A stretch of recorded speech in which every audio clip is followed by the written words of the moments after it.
नमस्कार। P guru's Hindi में आपका स्वागत है। मैं हूं श्री और मेरे साथ आज जुड़ रहे हैं पुनः वैभव सिंह जी और हम बात करेंगे हमारे प्यारे पड़ोसी पाकिस्तान के बारे में। आइए मिलते हैं वैभव जी से। वैभव जी नमस्कार, राम राम, कैसे हैं आप? नमस्कार, जय कपालेश्वरा।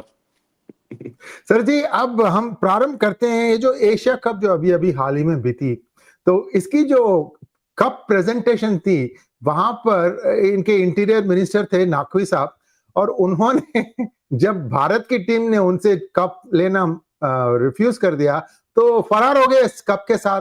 तो इसके बाद 2-3 दिन के बाद जब इम्पीचमेंट का एक प्रस्ताव रखा गया एसीसी में, एशिया क्रिकेट काउंसिल में, तो उसके बाद उन्होंने वो कप को दुबई में माना जाता है लौट कर गए। सर ये बच्चे वाली हरकतें क्यों करती है पाकिस्तान?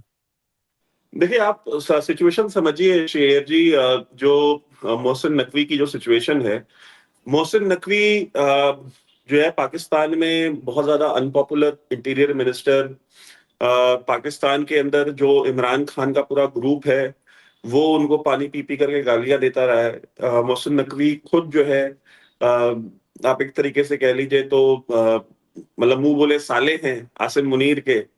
और उसकी वजह से जो है और जरदारी, कहा जाता है कि भाई जरदारी ने उनको ग्रूम किया। जरदारी हिमसेल्फ कॉल्ड हिम कि यार ये वो मेरा बच्चा है। सो जरदारी इज करेंटली प्रेसिडेंट। और देखिए, आप समझिए कि जब इंडिया के साथ 3-3 मैच हारे हैं, इंडिया के साथ अभी ऑपरेशन सिंदूर में इतनी ठुकाई हुई है, फौज पहले ही अनपॉपुलर है बिकॉज ऑफ इमरान खान अंदर है, तो उसमें जो है उनके पास, और उसके बाद इंडियन प्लेयर्स ने हाथ तक मिलाना जरूरी नहीं समझा, उसके हाथ से ट्रॉफी नहीं ली।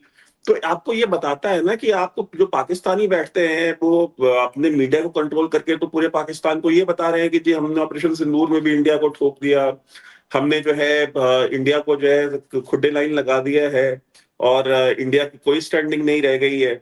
और अचानक से जब आप अभी देखते हैं कि जब मैच होता है, टूर्नामेंट होता है, तो आपकी औकात ये भी नहीं है कि आपसे इंडियन प्लेयर हाथ मिलाना जरूरी समझे या आपसे ट्रॉफी लेना जरूरी समझे। तो उसके बाद वहां पे थू थू शुरू हुई। और अच्छा, ही इज ऑल्सो मतलब जो पाकिस्तान क्रिकेट है उसके भी पीसीबी के करता धरता वही मोहसिन नकवी ही है, और आज से नहीं है, पिछले 3-4 साल से है। And the last time that they were defeated in ICC tournament, तो मोहसिन नकवी ने कहा था कि हम डीप सर्जरी की जरूरत है पाकिस्तान क्रिकेट को, और हम एक डीप सर्जरी करेंगे। तो नाउ पीपल आर आस्किंग कि यार तुम डीप सर्जरी तुम 3 साल पहले करने वाले थे, 4 साल पहले, तो डीप सर्जरी क्या हुई? फिर टीम सिलेक्शन के ऊपर गालियां पड़ रही हैं कि यार जितने सिफारशी थे उन सिफारशी प्लेयर्स को तुम लेके चले गए हो वहां पे, और जो तुम्हारे जो मेन प्लेयर्स थे बाबर आजम या रिजवान या जो भी उनके बाकी के जो प्रॉपर उनके बैट्समैन और बॉलर्स थे, क्या उनको आप छोड़ करके, या जो कैप्टन था पाकिस्तान टीम का, उसने सिर्फ अपनी लाइफ में एक T20 मैच खेला था जिसको कैप्टन बना के भेजा गया। So all this on the basis of सिफारिश।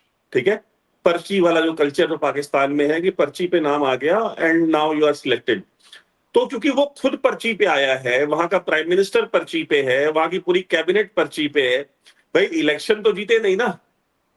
मोहसिन नकवी ने कौन सा इलेक्शन जीता है? मोहसिन नकवी तो आसिम मुनीर की पर्ची पे होम मिनिस्टर बना, उसकी पर्ची पे पीसीबी चेयरमैन बना, उसकी पर्ची पे सब कुछ चल रहा है वहां पे। तो जब वो खुद पर्ची पे आया तो पर्ची वालों को उसने टीम में डाला। तो फिर वहां पे जब थू थू शुरू हुई, वहां पे ये बोला गया कि भाई आप गए क्यों खेलने? आपको जाना ही नहीं चाहिए था।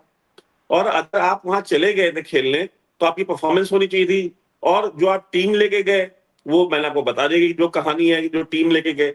सो नाउ अब ये सारा का सारा जो ब्लोबैक आया हुआ है और ये जो सारा गुस्सा है वहां पे आवाम में, उसको पैसिफाई कैसे करेंगे? उसको पैसिफाई करने के लिए पाकिस्तान को आप याद रखिए श्री जी, पाकिस्तान में जब भी कोई भी प्रॉब्लम होगी, किसी भी आर्मी चीफ, किसी भी प्राइम मिनिस्टर, किसी भी इंसान को जब अपनी पॉपुलैरिटी चाहिए होती है, जब वो अपनी पॉपुलैरिटी सिंक कर रही होती है, जब कोई स्केप रूट चाहिए, तो वहां पे 2 स्केप रूट हैं बहुत, जो हमेशा मतलब टाइम टेस्टेड है, जो हमेशा दिख जाते हैं। एक तो हिंदू हेट्रेड है कि भाई इस्लाम का कार्ड खेलो हिंदू हेट्रेड के ऊपर, ये एक चलता है। दूसरा कार्ड कौन सा चलता है? दूसरा कार्ड चलता है इंडिया के साथ कॉन्फ्लिक्ट, इंडिया के साथ फड्डा, इंडिया के साथ किसी बात पे लड़ाई कर लो। आप देखिए आसिम मुनीर, अगर पहलगाम वाला हमला नहीं होता और उसके बाद ऑपरेशन सिंदूर नहीं होता, तो आसिम मुनीर को किसी भी दिन हमने विटनेस किया, आज से 2 साल पहले वहां पे लोग जीएचक्यू में घुस करके लाहौर के कोर कमांडर का घर जलाया लोगों ने, ठीक है। वहां पे इतना अनपॉपुलर था आसिम मुनीर, तो अब उसको पॉपुलर होना था, तो उसने क्या किया, उसने पॉपुलर होने के लिए सारे जो ओवरसीज पाकिस्तानीज थे उनको ओवरसीज पाकिस्तानीज को बुलाया और वहां पे अनाउंसमेंट करी कि Kashmir is our jugular vein, और पाकिस्तान की कहानी अपने बच्चों को जरूर सुनाए, ये हम अलग कौम है और हम we are two different civilisations. हालांकि वो एक अलग डिबेट का इशू है कि पाकिस्तान सिविलाइजेशन वो होती है जो हजारों साल से चल रही हो, जो मुल्क खुद 70-75 साल का है, उसकी किस बात की सिविलाइजेशन। तो anyway, cutting that story aside, इसमें क्या हुआ कि भाई उसने फिर पहलगाम में हमला कराया, इंडिया के साथ वॉर हो गई और उसको एक ब्रीदिंग स्पेस मिल गई कि भाई हिंदुओं से लड़ गए, इंडिया से लड़ गए। तो अब वही सेम कार्ड मोहसिन नकवी खेलना चाहता है कि नहीं मैं नहीं दूंगा, लेना है तो आकर के एसीसी के जो हेडक्वार्टर है वहां से लेके जाओ, मैं नहीं दूंगा, मैं नहीं। तो ये जो सारा का सारा जो पूरा प्रपंच फैलाया गया है वो इसलिए कि आप पाकिस्तानी मीडिया उठा के देखिए कि वहां पे क्या नैरेटिव चल रहा है। आपको ये बच्चों वाली हरकत इसलिए लग रही है क्योंकि you are not watching that media. अगर आप वहां का मीडिया अगर आप रेगुलर देखें तो वहां के मीडिया में यही चल रहा है कि मोहसिन नकवी ने देखो कैसे उनको लाइन में लगा दिया, और मोहसिन नकवी ने कहा अगर लेके जाना है तो आकर के यहाँ पे हमारे हेडक्वार्टर से उठा के लेके जाओ। So you know this is something that sells there. So ये इसका रीजन है, ये बच्चों वाली हरकत जो है वो अपनी फेस सेविंग के लिए और अपनी इज्जत बचाने के लिए वहां पे की जा रही है। बहुत बहुत धन्यवाद सर। अब दूसरी चीज हम देखेंगे, इनकी न्यूक्लियर प्रोग्राम की हकीकत क्या है, क्योंकि किराना हिल्स में या चगाई हिल्स में या नूर खान बेस में जहां पर उनकी न्यूक्लियर कमांड कंट्रोल थी, इन सब चीजों को ध्वस्त किया गया। आज की तारीख में क्या सिचुएशन है पाकिस्तान की न्यूक्लियर प्रोग्राम की सर जी? देखिए, पाकिस्तान का न्यूक्लियर प्रोग्राम जो है वो चाइना की टेक्नोलॉजी से और सऊदीज के पैसे से और अमेरिका के आशीर्वाद से चला है, ठीक है। ये 3 प्लेयर्स हैं मेन उसमें, China, Saudi Arabia and Pakistan. China ने उनको न्यूक्लियर प्रोग्राम चलाने के लिए, उनको बनाने के लिए जो भी टेक्नोलॉजी थी, जो भी जो डिलीवरी सिस्टम था, देखिए न्यूक्लियर लोगों को मैं बता दूं, 2 चीजें होती हैं, एक होता है वॉरहेड और एक होता है उसका डिलीवरी प्लेटफॉर्म। तो जैसे जी जो बैलिस्टिक मिसाइल है या ये जो सारे हैं, ये डिलीवरी प्लेटफॉर्म्स हैं। इनमें आप वॉरहेड ऐड करते हैं, तो वॉरहेड कभी भी मिसाइल्स के साथ नहीं रखे जाते, वॉरहेड्स कहीं और रखे जाते हैं, मिसाइल्स डिलीवरी सिस्टम्स कहीं और होते हैं। तो इसलिए अगर आप देखिए तो जब न्यूक्लियर वॉर की बात होती है तो कि भाई अगर we are under threat of a nuclear war, वो कैसे माना जाता है? वो इसलिए माना जाता है कि ये नहीं कि जब वो मिसाइल लोड हो जाती है और लॉन्च होने लगती है तब हम उसको मानते हैं, ऐसा नहीं है। वेन जो वॉरहेड है जब वो मूव किया जाता है डिलीवरी प्लेटफॉर्म की तरफ, या डिलीवरी प्लेटफॉर्म को जब मूव किया जाता है वॉरहेड की तरफ, जैसे ही वो मूवमेंट शुरू होती है, मान लीजिए वॉरहेड इस्लामाबाद में रखा है और जो डिलीवरी प्लेटफॉर्म है वो सियालकोट में है, तो वेन ये इस्लामाबाद से सियालकोट की तरफ बढ़ेगा या वो सियालकोट से इस्लामाबाद की तरफ बढ़ेगा, तो वील कंसिडर कि ये न्यूक्लियर वॉर शुरू हो गई है, ठीक है। उसी समय हम ये मान लेंगे and then we will strike first, ठीक है। सो ये इसका मतलब जो आपके व्यूअर्स के लिए इस तरीके से चीज काम करती है। नाउ सेकेंडली, नूर खान एयरबेस में उनका जो भी नुकसान हुआ और जो भी ये न्यूक्लियर प्रोग्राम, देखिए चाइना जब तक खड़ा है उनका nuclear program up and running रहेगा, ठीक है। उसके लिए उनको जो भी देना पड़ेगा, जो भी सपोर्ट देनी होगी वो चाइना देगा। सऊदीज जो है, आपको अगर याद होगा, मेरे ख्याल से क्रिस्टीन ग्राहम या क्या नाम था उनका, अमेरिकन जर्नलिस्ट थी, उन्होंने अपने प्रोग्राम में बताया था कि क्रिस्टिन फेयर। नहीं नहीं, क्रिस्टीन फेयर तो एनालिस्ट है, मैं बात कर रहा जी हूँ क्रिस्टीन ग्राहम, मेरे ख्याल से नाम था, मुझे सरनेम तो याद है ग्राहम, नाम शायद मैं मिसप्लेस कर रहा हूँ उनका। ऑन द रिकॉर्ड उन्होंने एक अपने मतलब अमेरिकन टेलीविजन पे ये एक इंटरव्यू चल रहा था, उसमें ये बात हुई थी, मैंने सुनी थी, आज से कुछ साल पहले की बात है। तो वहां पे ही वाज कोटिंग अपना मोहम्मद बिन सलमान, एमबीएस। तो एमबीएस ने कहा कि यार देखो, जहां तक बात न्यूक्लियर प्रोग्राम की है, this is from horses mouth, MBS ने ये उनको कोट किया एमबीएस को, कि एमबीएस है जी जी जी। कि अगर अगर हमको न्यूक्लियर वेपन्स चाहिए होंगे तो हमें कोई यूरेनियम को एनरिच नहीं करना, हमें कुछ नहीं करना, I will just buy one off the shelf from Pakistan. ठीक है, ये बात उन्होंने बोली है। And if you listen to the Pakistanis, अब वो बात नहीं बोलते, लेकिन आप आज से कुछ 8-10 साल पहले अगर आप पाकिस्तानी मीडिया में चले जाइए, जो 8 से 7-8 साल पहले जो पाकिस्तान का मीडिया 2013, 14, 15 की बात कर रहा हूं मैं, उस समय ये रेगुलर वहां पे एक डिबेट होती थी, और जितने पाकिस्तानी एक्सपर्ट्स थे, एनालिस्ट थे, या जो पॉलिटिशियंस थे, वो हमेशा ये बात बोलते थे कि भाई सऊदीज जो है वो इकलौते, मतलब Saudis are the only non Pakistani citizens who were granted entry to see and look after the Pakistani nuclear program। एक बात।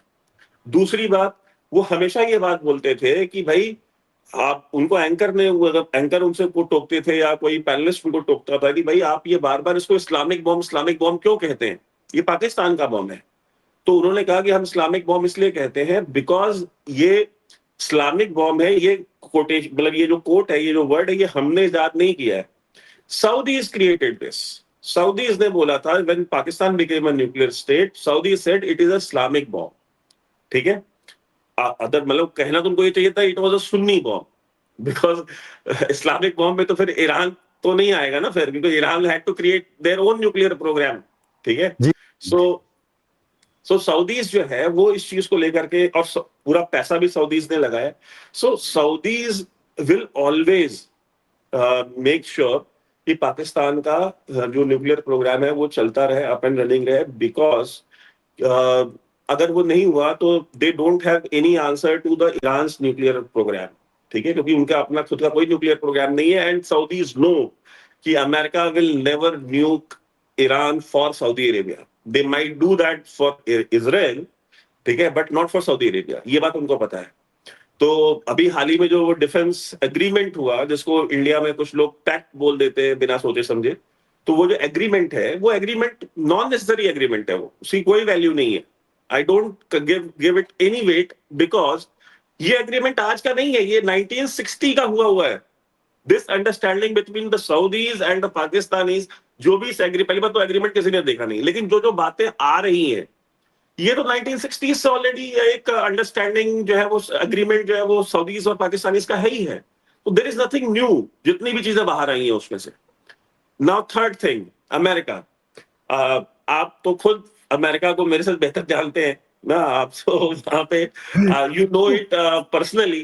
तो आपको पता है कि वहां पे जो जो कैपिटल हिल है वो किस तरह से ऑपरेट करती है, लैंगले किस तरह से ऑपरेट करती है, पेंटागन किस तरह से ऑपरेट करती है।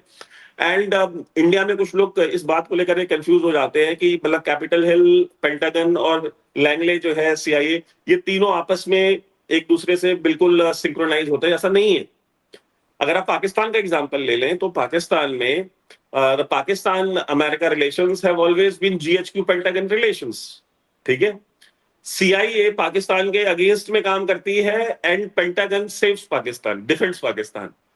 कभी भी पाकिस्तान को लेकर कोई भी इशू होता है तो pentagon always stands with GHQ Rawalpindi, India. Pakistan के साथ खड़ी होती है। CIA keeps complaining. Capitol Hill जो है वो कहता है, ये आप ये डोनाल्ड ट्रंप को देख लीजिए आप, डोनाल्ड ट्रंप क्या कहते थे कि ये सब 2 नंबर लोग हैं, हम हमारे साथ फ्रॉड किया, इन्होंने हमसे पैसा खाया है, मतलब क्या पानी पी के गालियां देता था डोनाल्ड ट्रंप। ठीक है, ऑफिस में आने के बाद what did pentagon do, pentagon ने माइंड चेंज कर दिया ना डोनाल्ड ट्रंप का। सो और फिर जनरल कुरीला जो सेंटकॉम के कमांडर थे, चड्डी बड्डी। हाँ, and he is very close to Asim Munir. ठीक है, एंड अगर आप आईएसआई चीफ को ले लीजिए, ठीक है, तो द आईएसआई चीफ ने अपने लाइफ में 3 कोर्सेज किए हैं टोटल, फॉरेन कोर्सेज, 3 के तीनों अमेरिका में करे हैं उन्होंने। ठीक है, जनरल आसिम मलिक ने। सो द थिंग इज कि जो पाकिस्तान, तो चाइना को हमने देख लिया, वो इंडिया के अगेंस्ट काउंटर वेट कभी भी लूज नहीं करेंगे। ठीक है, नो मैटर हाउ मेनी पप्पी एंड जप्पी you do in SCO. Saudis का मैंने बता दिया, Pakistan nuclear program is their insurance policy against Iran, वो उसको नहीं होने देंगे। नाउ थर्ड, अमेरिका, वो मैंने आपको बता दिया कि पेंटागन जो है, पेंटागन कभी भी ये चीज को अलाउ नहीं करेगा। आपको याद है प्राइम मिनिस्टर ने बलोचिस्तान का एक बार नाम ले लिया था लाल किले से। ठीक जी। है, 2000 मेरे ख्याल से 15 या 16 की बात है, if I am not wrong. So आपको याद, उसके बाद उस दिन से लेके आज तक फिर प्राइम मिनिस्टर ने बलूचिस्तान का नाम दोबारा नहीं लिया। Why? Because Pentagon protested. Pentagon ने प्रोटेस्ट लॉन्च किया था कि भाई आपको जो करना है आप जो भी आप करते हैं आप करिए, but we don't appreciate this, you know, Balochistan. क्योंकि आपको याद है ना, जब अमेरिका अफगानिस्तान में वॉर ऑन टेरर में आया था, तो उनको एयरबेस तो बलूचिस्तान में ही दी गई थी ना पाकिस्तान के द्वारा। सो खैर सारी एयर बेसेस उनकी थी, but most significant one was given in Balochistan. So all I am saying is कि, और उनको जिस तरीके का एक्सेस दिया जाता है कि मतलब क्वेटा का कोर कमांडर भी अलाउड नहीं है वहां पे अंदर उनके एयरबेस में, ठीक है। सो इस तरह का एक्सेस तो कोई और देगा नहीं ना पेंटागन को, और इस तरह की सर्विसेज और इस तरह की हेल्प जो पाकिस्तान देता है। सो द पॉइंट इज कि जब सऊदीज, चाइनीज एंड अमेरिकन ये तीनों ही उनके साथ इस चीज को, उनके न्यूक्लियर प्रोग्राम पे आंच नहीं आने देंगे। सो और इन तीनों को पता है कि इन तीनों की मर्जी के बिना पाकिस्तान की औकात भी नहीं है कि वो यूज कर सके, ठीक है। अगर इफ अमेरिकन से कि नहीं यूज करना, तो दे कांट यूज इट, ठीक है। If Chinese object to something कि नहीं आप नहीं कर सकते, तो उनकी हिम्मत नहीं कि कर ले। अगर सऊदीज का फोन आ गया, do you know, Nawaz Sharif को टांगने वाले थे मुशर्रफ, एक फोन आया सऊदी अरब से, ठीक है, and he was sent in a private chartered jet to Jeddah, overnight from jail to Jeddah.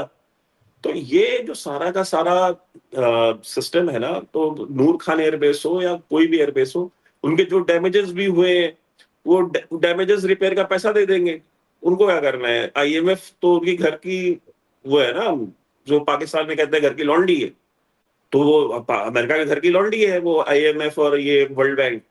Donald Trump कह देगा हाँ दे दो इनको, $1 बिलियन जो दे रहे हैं उसमें $100 मिलियन बढ़ा देना, 1.1 बिलियन कर देना, ये मरहम पट्टी करा लेंगे, तो वो हो जाएगा। So I see nothing, you know, sort of, you know, endangering their nuclear program. बहुत बहुत धन्यवाद सर। हम आखिरी प्रश्न मैं पूछना चाहूंगा आपसे, इसके बाद will wrap this thing up. बहुत ही तेजी रफ्तार से चल रही है ये संभाषण। सर जी, आज मैंने पढ़ा है कि गाजा में जो एक नई एक टेरिटरी की प्रस्ताव की जा रही है, जिसमें पहले तो कई देशों ने सिग्नेचर किया कि हाँ ये ठीक है, including Pakistan, UAE, Egypt, Saudi Arabia वगैरह वगैरह वगैरह, कतर, सब ने बोला कि हम करेंगे, हम सपोर्ट करेंगे इस प्लान को। लेकिन अब थोड़ा थोड़ा हर एक अपने अपनी आवाज को बोल रहा है। लेकिन इसके अंदर एक सब टाइटल जो आ रही है वो ये कि गाजा के अंदर जो peace keeping force ISF, international stabilising force, इसमें पाकिस्तान का बड़ा भूमिका रहेगा। क्या ये हम समझ सकते हैं कि ट्रंप साहब कह रहे हैं देखो तुम्हें हम पैसे दे रहे हैं, इसके अगेंस्ट दैट आप यहां पर आकर थोड़ा बहुत इधर की जो पीस कीपिंग है इसका भी काम संभालो। क्या ये सच है?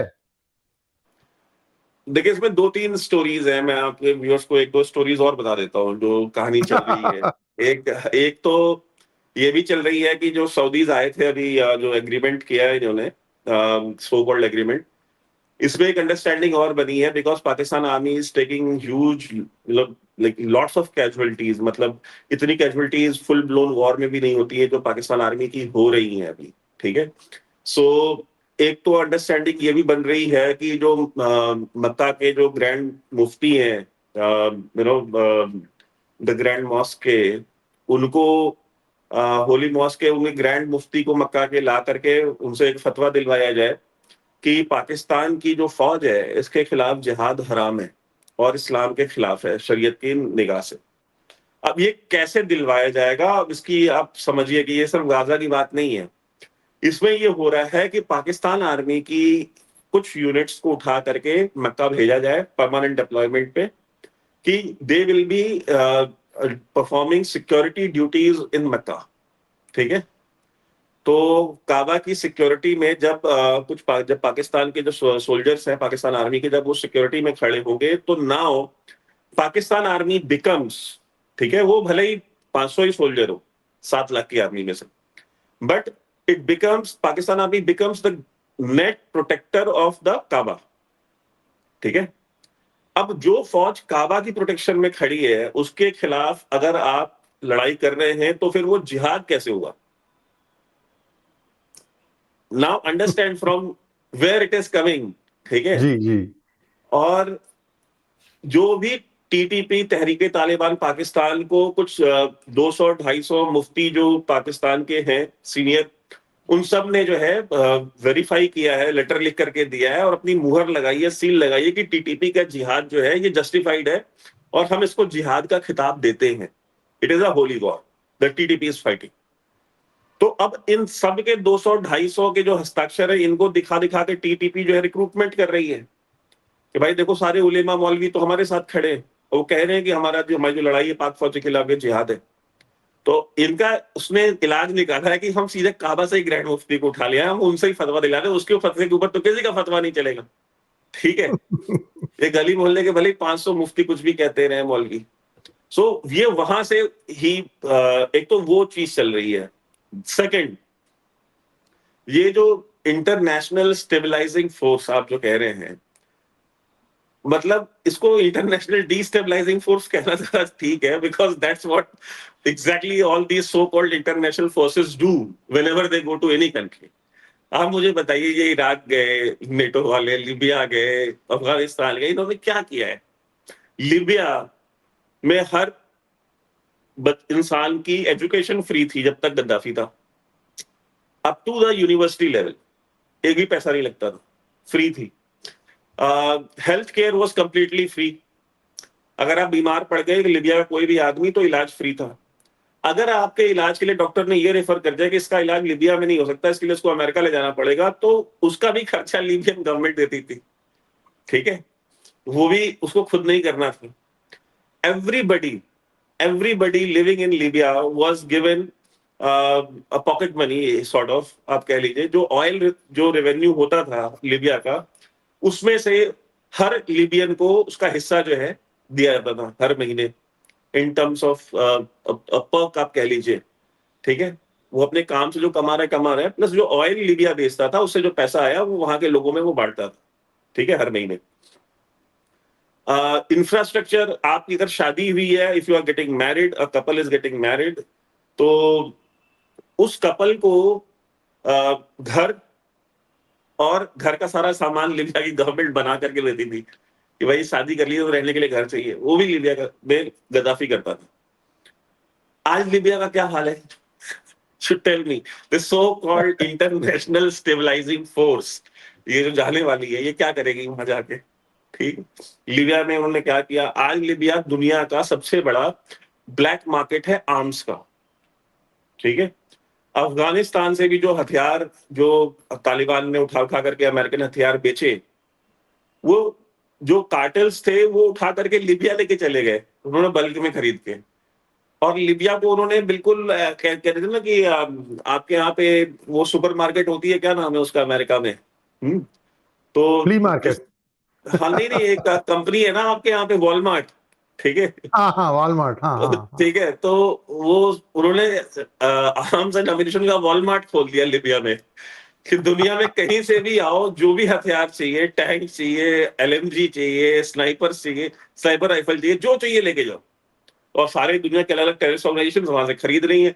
नॉट ओनली टेररिस्ट ऑर्गेनाइजेशन, दुनिया की अलग अलग इंटेलिजेंस एजेंसीज जो इंसर्जेंसी वॉरफेयर अपने किसी काउंटर पार्ट के खिलाफ कर रही हैं, उन्होंने भी वहां से खरीद करके उठा उठा करके अपने लोगों को पहुंचाया, ठीक।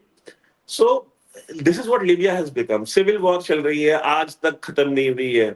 जो गवर्नमेंट पावर में है उसके खिलाफ एक फ्रैक्शन लड़ रहा है, कल को वो पावर में आ जाएगा तो आज जो पावर में वो फिर उनके खिलाफ लड़ेंगे। So now this is it is a mess that was created. तो ये इंटरनेशनल स्टेबलाइजिंग फोर्स जो जाएगी, आई डोंट सी कि उनका वो फिलिस्तीनियों का या जो सो कॉल्ड फिलिस्तीनी है उनकी लाइफ में कोई बेहतरी आएगी, कोई बेटरमेंट होगी। आप मुझे बताइए, अमेरिका का सबसे बड़ा बेस वेस्ट एशिया में कहाँ पे? कतर में, कतर। दुबई में। 10,000 मरीन्स बैठे हुए हैं वहां पे, ठीक है। और सबसे बड़ा उनका नेवल बेस भी वही है, उनका सबसे बड़ा एयर बेस भी पूरे वेस्ट एशिया में कतर में ही है। इसराइलीज को मारना था, जाके मारा ना वहां पे कतर में, ठीक है। तो जाने वाले को कौन रोक सकता है? जाने वाले को कोई नहीं रोक सकता। सो जिसको जाना है वो जाएगा। I don't see anything positive coming out of this international stabilizing force। और जहां तक पाकिस्तान की बात है, तो जैसे मैंने आपको बताया कि वो मक्का की सिक्योरिटी में वो बातचीत चल रही है उनकी, सो वहां पे भी अगर भेज देंगे तो चले जाएंगे। भाड़े की फौज है सर, भाड़े की लड़ाई क्या वो लड़ते नहीं आए हैं? उनका आर्मी चीफ था रहील शरीफ, वो जो इस्लामिक कंट्रीज का जो अलायंस बना था, military alliance of the Islamic countries, उसका अभी जनरल कौन है? रहील शरीफ ही है। He is the chief, he is heading it.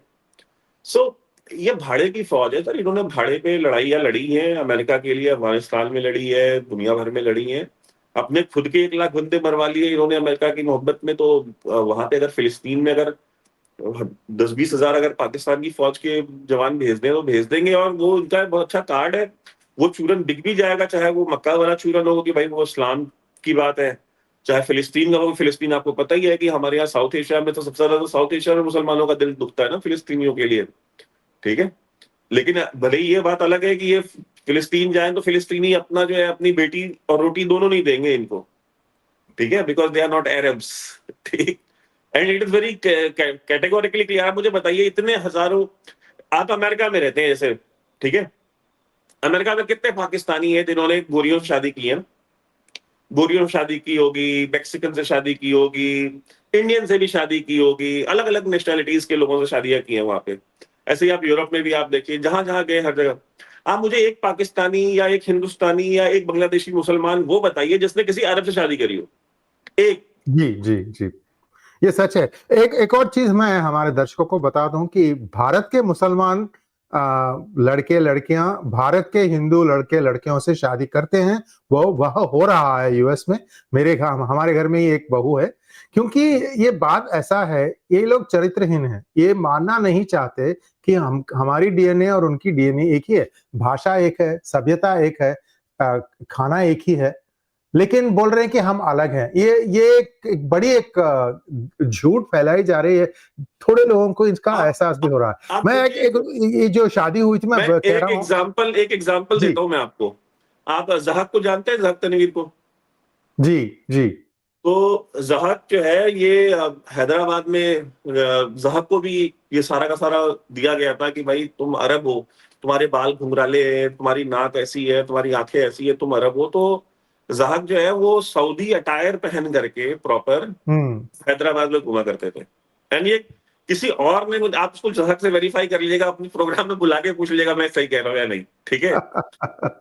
ज़हाक को बोला गया कि भाई तुम तो अरब दिखते भी हो, तुम हो नहीं, मतलब बाकी तो बोलते हैं ना। उसको कहते थे भाई तुम तो दिखते भी हो। तो वो उसने बिल्कुल ही अपने आप को अरब मान करके तो वही सऊदी कपड़े पहनना, और फिर वही तो वो जो शॉल को लपेटते हैं, सर पे बांधते हैं, उस तरह से सब करना शुरू कर दिया उसने। ज़हाक ने अपना डीएनए टेस्ट कराया, ठीक है? आप उस ज़हाक से खुद पूछिएगा, ज़हाक ने अपना डीएनए टेस्ट कराया, 97% साउथ इंडियन डीएनए, ठीक है। He himself told me, he said मेरा भाई 97% इंडिया साउथ इंडियन डीएनए है मेरा, तो मतलब द्रविडियन डीएनए जो भी कह लीजिए उसको आप।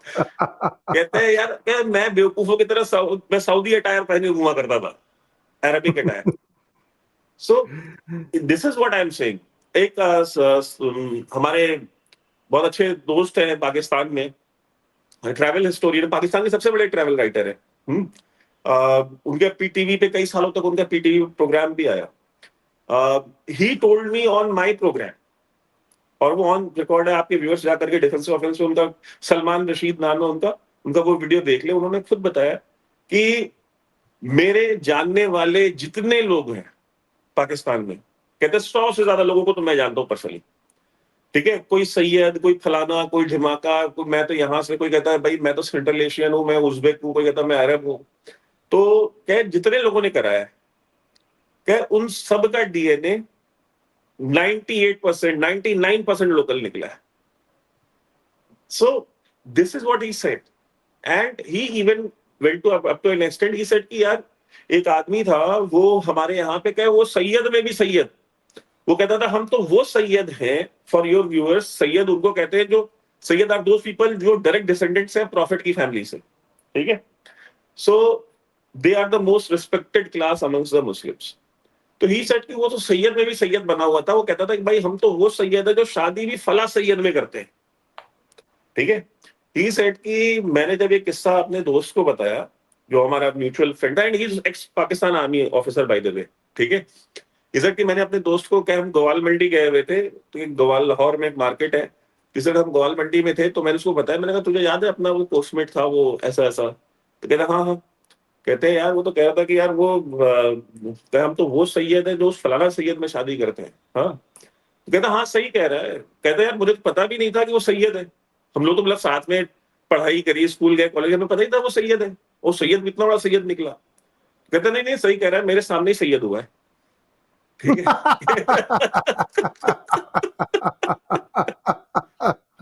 ही सेड कि जब उसने भी अपना डीएनए कराया, हाँ, कि जब उसने भी अपना डीएनए कराया, तो कहे कि वो कहे 98% पंजाबी ब्लड है, local. So I mean he even says कि यार जो लोग बहुत ज्यादा करते हैं ना यार, जिनका 10-20% अगर मान लो अरब आ भी गया, ठीक है, बिकॉज अरब्स के साथ जैसे ओमान और बलूचिस्तान तो बिल्कुल नियर बाई एरियाज है। तो ओमान के जो किंग था, उसका भाई ही था जो बलूचिस्तान में खान ऑफ कलात बन करके रूल करता था। सो वहां से जो आना जाना लगा रहता था उनका। तो कहते हैं जिसका 10-20% निकल भी जाता है ना, this is what I am saying, this is what Salman Rashid said.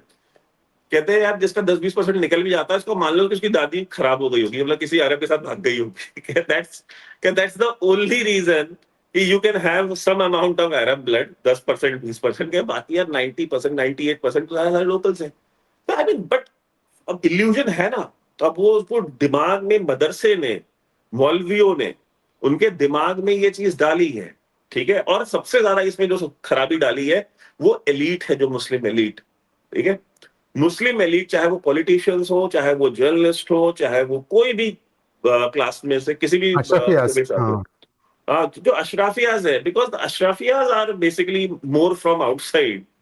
तो वो कहते हैं भाई हमने रूल किया। भाई आप मुझे बताइए, ओवैसी बोलता है, ओवैसी भी सैयद है, सैयद असदुद्दीन ओवैसी ना, सैयद हम्म। अकबरुद्दीन ओवैसी। ओवैसी कैसे सैयद हो सकता है जब उसका परदादा हिंदू था, जी जी जी, ब्राह्मण ठीक था। है, ब्राह्मण था। तो वो सैयद कैसे हो गया? तो this is what Salman Rashid told me कि बिकॉज जो तुर्क आए थे, कहे कि तुर्कों ने ये गंदगी यहां पे शुरू करी कि जब भी वो जजिया लेने जाते थे, तो वो टैक्स लेने के बाद पहले एक तो उनको ये बोला गया था कि तुम ऐसे हाथ करके नहीं लोगे, तुम वो हाथ ऐसे देने वाला ऐसे रखेगा और तुम ऊपर से नोचोगे उसको। ये तुर्कों ने शुरू किया इंडिया में। सेकेंड, तुर्क जो है जजिया लेने के बाद घोड़े पे बैठे रहते थे, घोड़े से उतरते नहीं थे वो, ठीक है। तो जो जिससे लेते थे जजिया, वो उसका मुंह खुलवाते थे, उसके मुंह में थूकते थे। तो कहते यार जो ब्राह्मण है, या जो राजपूत है, या जो किसी और जो जनरल कैटेगरी के, जो अपर कास्ट सो कॉल्ड अपने आप को मानते हैं, कहते यार जो ब्राह्मण है, कहे यार वो कैसे इस चीज को बर्दाश्त करेगा? वो कहेगा यार भाड़ में जाए धर्म, यार इस बेइज्जती से तो अच्छा है कि साला मैं मुसलमान ही होता हूँ, ठीक है, कि मैं हर महीने अपने मुंह में थुकवाऊं, उससे अच्छा है कि मैं मुसलमान हो जाता हूँ। तो कहते हैं, ये जो कहते हैं ना कि तलवार के दम पे फैला, कहते हैं तलवार के दम पे तो एक अलग चीज है, ठीक है। कि ये तरीका था तुर्कों का जिसकी वजह से सबसे ज्यादा कन्वर्जन हुआ यहाँ पे, ठीक है। तो कहते हैं कि यार अब वो जो ब्राह्मण है, अब वो ब्राह्मण तो है मान लीजिए, अब उसे कन्वर्ट होना है, तो अब वो मुसलमान में सबसे पहली चीज क्या पता करेगा कि यार ये पता करो कि यार मुसलमानों में सबसे अच्छी क्लास कौन सी है। कह भाई मुसलमानों में सबसे अच्छी क्लास जो है वो तो सैयद है, because they are direct descendants of the prophet. उनसे ज्यादा रिस्पेक्ट किसी की नहीं है। कहते ठीक है भाई, फिर हम भी अब से सैयद हैं। सो this is how they became Syed, this is how they became delusional, this is how they became. आप मुझे बताइए, पाकिस्तान में वहां का एक आदमी जो अपने नाम के आगे राणा लगा रहा है, it means that he is a Rajput. जी। Rana means Rajput, okay. Even Pakistani Punjab में वो खुद को भी राजपूत ही कहते हैं कि भाई हम राजपूत हैं, ठीक है। और अपना गोत्र भी बताते हैं, ठीक है, कि हम कौन से राजपूत हैं, ठीक। और फिर कहते हैं कि हम अरब हैं। अरे आप खुद सोचो, अगर तुम राजपूत हो, तुम्हारा तुम्हारा गोत्र भी तुमको मालूम है, तो तुम साला अरब कैसे हो सकते हो? क्यों राजपूत अरब नहीं हो सकते? क्यों? जाट अरब भी हो सकते हो भाई, जबरदस्ती है तो कुछ भी बन जाओ। सो दिस इज द प्रॉब्लम कि उनको अपने पास्ट से नफरत है। उनको ये एक्सेप्ट करना पड़ेगा कि हम थूक वाले मुसलमान हैं, हमारे मुंह में थूक करके हमको मुसलमान किया गया है। Will they ever accept it? They will never. And this was the argument of Salman Rashid कि यार कौन एक्सेप्ट करेगा कि हम, हमारा जो दादा था वो अपने मुंह में थुकवाता था तुर्कों से और वो थूक की वजह से हम मुसलमान हुए। Nobody will accept it. He said कि आप जो करता है बनता है आप कर लो।